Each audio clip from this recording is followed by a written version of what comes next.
Assalamualaikum warahmatullahi wabarakatuh. Selalu tebarlah salam penuh rahmat untuk saudaramu. Sesungguhnya Allah mengistimewakan hambanya yang senantiasa menjaga silaturahmi dan selalu hormat menghormati satu sama lain.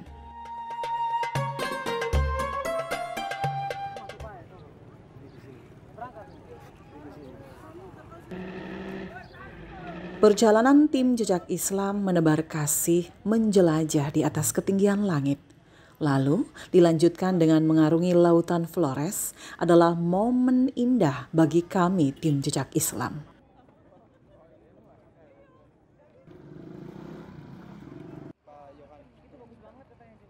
Momen yang terjadi sesungguhnya sudah menjadi takdir Allah dan sulit untuk dilupakan.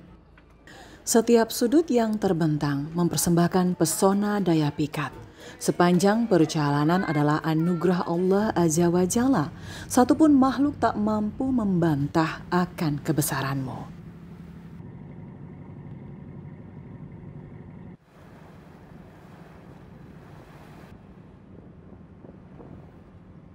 Satu lagi keindahan syiar di ufuk timur Solor Watan Lema. Mampu menuturkan betapa indahnya penyebaran Islam di Flores Timur. Mendawai dalam irama berlirih melantunkan sejarah masa lampau yang sulit dilukiskan dengan kata-kata. Sejarah yang menjadi kekayaan tersendiri orang Flotim takkan pernah bisa musnah dalam album warisan orang Solor Timur. Fajar menyingsing, begitu teduh walau tersipu tebalnya awan di sudut timur Lamakera, membuka cerita jejak Islam Lamakera. Kampung yang tidak terlalu luas, tentram, mendamai, menghiasi pinggiran pantai Pulau Solor Timur. Jajaran perahu nelayan teratur rapih di perairan Solor adalah gambaran abstrak yang mana masyarakatnya rata-rata bermata pencarian sebagai nelayan ini, tinggal dan hidup menetap di bibir pantai Lamakera. Kampung yang mayoritas beragama Islam hidup rukun dalam aturan adatnya.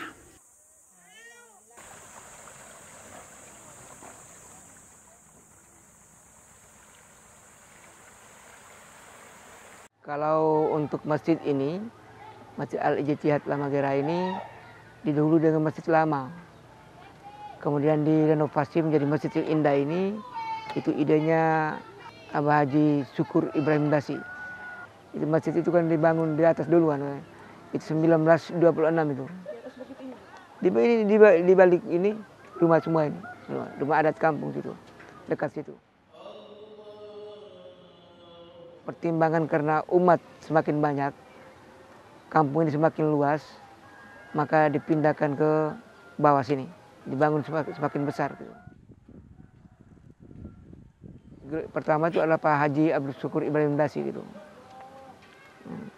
Kemudian setelah beliau meninggal, dilanjutkan oleh Bapak Haji Ali Tahir Prasong, Dr. Haji Ali Tahir Prasong, sekaligus dengan menara ini sebagai daerah Islam, daerah Solor Watan Lema atau Islam Limang Pantai, yang pertama Lamakera, kemudian ke Terong, ke Terong Lamahala dan Lebala di sebelah Lembata itu, yang di sini menjadi sentrumnya. Jadi Lamakera ini sebuah peradaban Islam.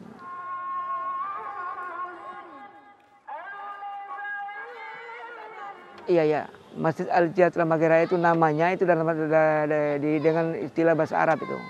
Al-Ijtihad artinya komitmen, kesungguhan untuk mendapatkan sebuah bangun masjid seperti ini. Pertama saya katakan tadi bahwa Lamakera sentrum Islam. Di sini lahir dai-dai Islam menyebar ke seluruh pelosok NTT ini. Dai-dai Islam yang menyebarkan agama itu berangkat dari daerah ini, kemudian menyebar ke timur, ke daratan timur, Sumba, daratan Flores Barat, Ende dan sebagainya sampai di Alor. Kemudian mereka semua itu mengharapkan agar untuk itu harus mempunyai sebuah masjid yang lebih indah dari itu, lebih indah daripada yang lalu.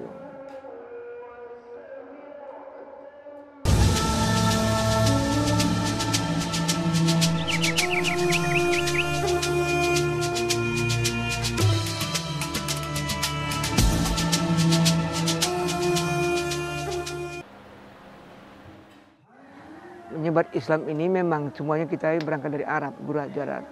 Tapi untuk di Indonesia itu dari para peneliti kemudian ahli sejarah yang alumni Undana itu dari satu penelitiannya bahwa Islam ini menyebar dari Maluku. Maluku itu di daerah Ternate Tidore. Nah, kemudian sampai ke Flores. Gitu. Bahkan menyebar di NTT ini dari daerah Lamakera ini. Saat itu tahun berapa 89 88 itu 80-an itu ditambah di sebelah kiri kanan ditambah lagi, kemudian ke depan lagi ditarik lagi ke depan itu. Sehingga dia lebih luas daripada yang lama itu. Itu masih Islam datang ke sini itu kan masih banyak yang istilah kafir, animisme dan sebagainya. Kemudian datang menerima Islam secara ikhlas spontan kan gitu. Jadi banyak orang yang masuk Islam itu. Dan hampir semua itu Lamakera ini. Dan lebih dari puluhan kakak. Jadi tidak beda dengan sekarang ini. Milik seorang keturunan raja Kelake. Raja Kelake. Sehingga dia bersedia untuk pindahkan dia punya rumah dan halaman ke sebelah, ini dibangun masjid. Memang sudah penuh dari masyarakat. Seperti dulu kan bangunan tidak pakai semen kan, pakai kapur. Kapur itu kan dari nyelam di laut ini bakar jadi kapur, terumbu karang itu. Jadi untuk ganti semen gitu. Kemudian mereka petik kayu di hutan itu. Dititi baru jadi dicampur jadi semen, kapur, pasir jadi melekat seperti itu. Pakai jadi ganti semen itu. Simbolnya itu kalau kita masuk ke masjid itu kan ada pintu itu kan 7 suku itu. Di Lamakera itu pakai itu.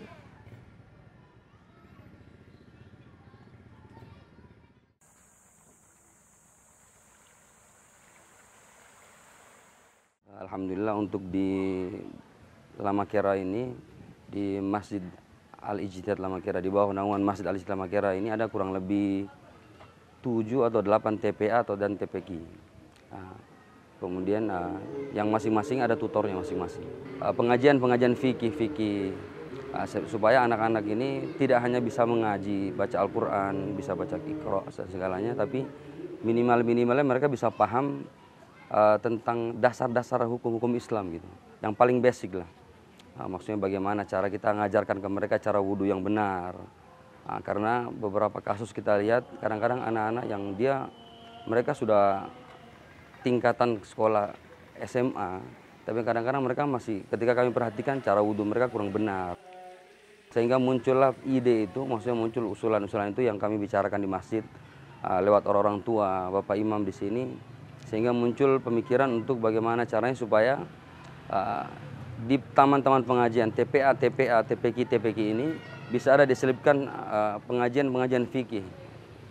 Tidak setiap hari, tapi mungkin dalam 1 bulan bisa 1 kali, dalam seminggu sekali.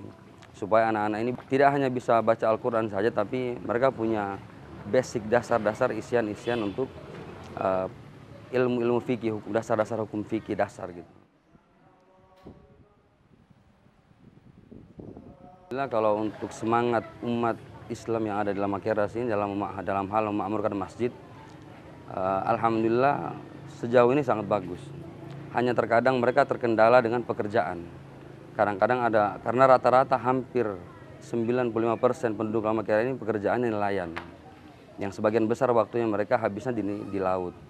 Jadi kadang-kadang ada waktu-waktu tertentu yang jamaah jamaahnya banyak di masjid. Waktu-waktu sholat tertentu, ada kadang-kadang waktu-waktu sholat tertentu yang jamaahnya tidak begitu banyak. Bukan karena mereka tidak mau hadir, tapi terkadang mereka sering terkendala dengan pekerjaan yang kadang-kadang mereka masih di laut ketika jam sholat tiba.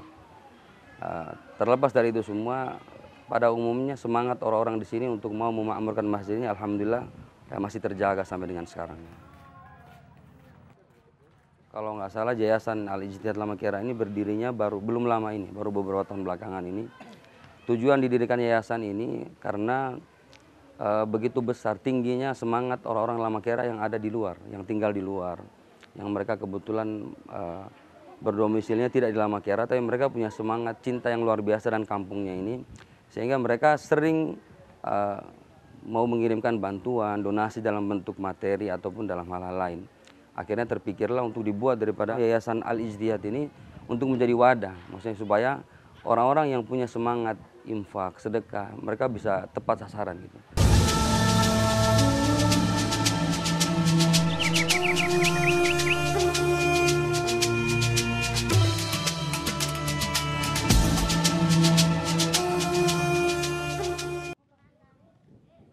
Anak-anak ini harus didekati dengan cara mereka. Yang pertama harus dengan kasih sayang. Sering kita perhatikan bukan di sini, yang sering saya perhatikan di luar-luar.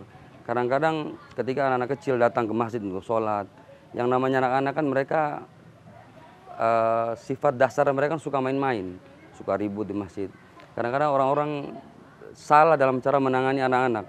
Kadang-kadang ditangani dengan marah-marah, dipukul, sehingga yang saya amati anak-anak kecil ketika ditegur dengan cara yang kurang pas seperti itu akan menimbulkan trauma untuk mereka. Akhirnya ketika anak kecil kalau sudah dimarah di masjid, mereka yang pertama mereka kan trauma mau datang ke masjid, takut dimarahi, takut dipukul. Efek yang kurang bagus yang keduanya berdampak ke orang tuanya juga. Akhirnya orang tua yang tadinya sudah senang datang ke masjid, ketika dia ngerasa anaknya kok ditegur dengan cara yang kurang pas seperti itu, sehingga mereka itulah yang alhamdulillah belakangan ini sering kita sampaikan ke orang-orang tua, bagaimana cara kita merangkul anak-anak ini dengan cara kasih sayang. Kita ikuti maunya mereka. Karena namanya anak-anak kan memang dasarnya memang mereka suka main-main, masih suka main-main. Ditegur sekarang ditegur, beberapa menit kemudian pasti akan berubah lagi, akan diulangi lagi. Ditegur sekarang pasti akan ulang lagi seperti itu. Jadi cara mendekati mereka ya tidak bisa dengan kekerasan, tapi dengan kasih sayang gitu. Ya kita ajarkan ke mereka juga bahwa gadget itu bukan tidak boleh, karena sekarang kita tidak bisa hindari itu.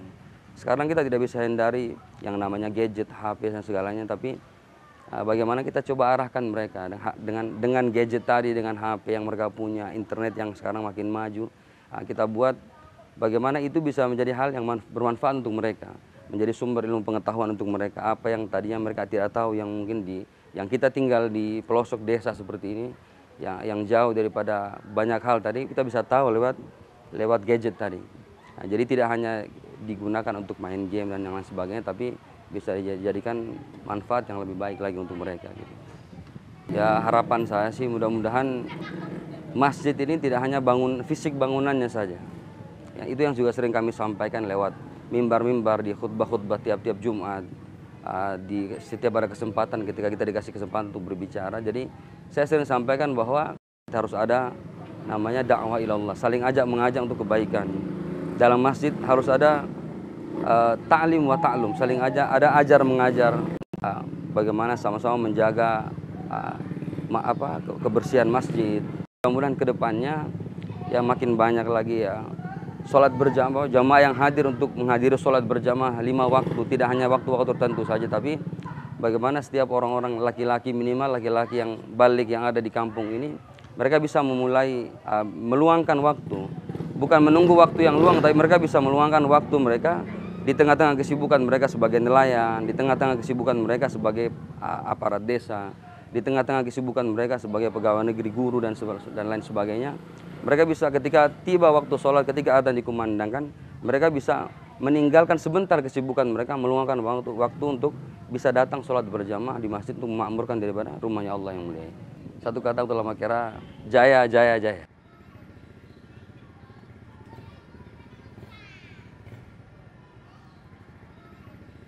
Ya, jadi masjid ini memang berdasarkan penuturan orang tua, dia lebih banyak mengadopsi gaya bangunan Mekah. Berdasarkan inisiator atau pendiri masjid ini, karena memang beliau juga mengadopsi pengalaman-pengalaman dari Mekah, sehingga ya tidak ada salahnya kalau misalnya serambi Mekah itu dipindahkan ke Lamakera.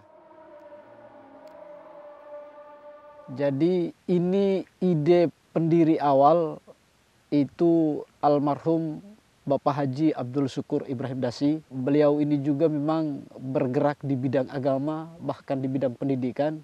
Lewat perjuangan-perjuangan beliau itulah yang kemudian menghadirkan masjid semegah ini yang ada di Lamakera. Sebagai seorang pemuda, kita malah bersyukur melihatnya ini sebagai motivasi untuk kemudian kita beribadah.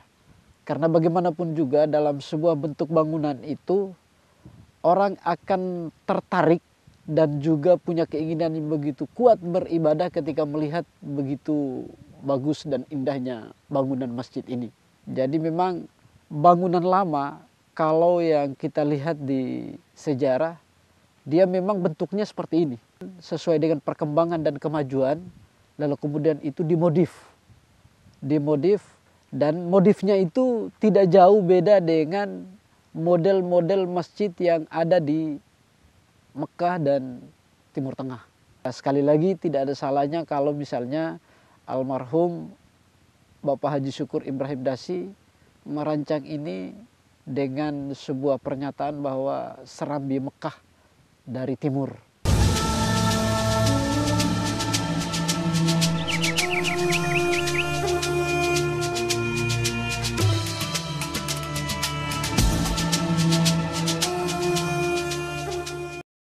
Orang-orang yang hendak berrekreasi religi.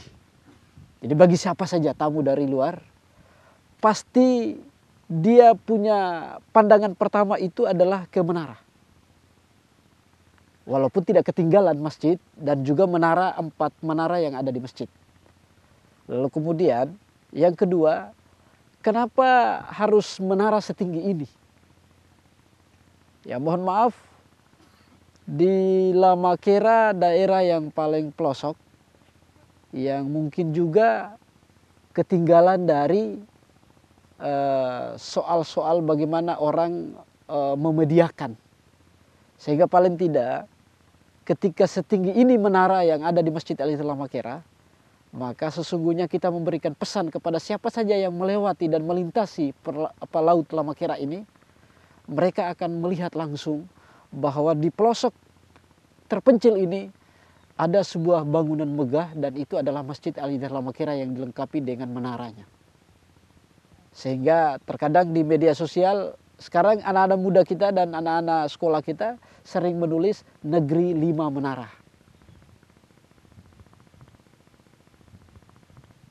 Kalau misalnya kita melihat kondisi hari ini, memang animo atau keinginan sebagai anak muda untuk melakukan atau menjalankan ibadah juga memang sedang dibangun.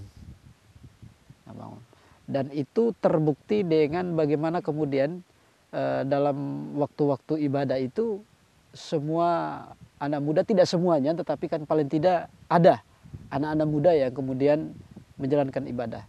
Namun satu hal yang kemudian harus menjadi sebuah pemahaman kita bersama, bahwa soal ibadah itu adalah urusan manusia dengan Allah Subhanahu wa taala, sehingga paling tidak dalam unsur pemaksaan tidak mungkin. Tetapi sebagai kelompok muda atau sebagai anak muda pasti akan memiliki kesadaran bahwa sesungguhnya dalam tanggung jawab kehidupan ini adalah paling tidak terakhirnya pertanggungjawaban kita kepada Allah. Salawat lema, mari kita tetap memupuk persaudaraan dan menjaga silaturahmi ini sebagai pelanjut warisan nenek moyang kita. Dan untuk Lamakera, jaya, jaya, jaya.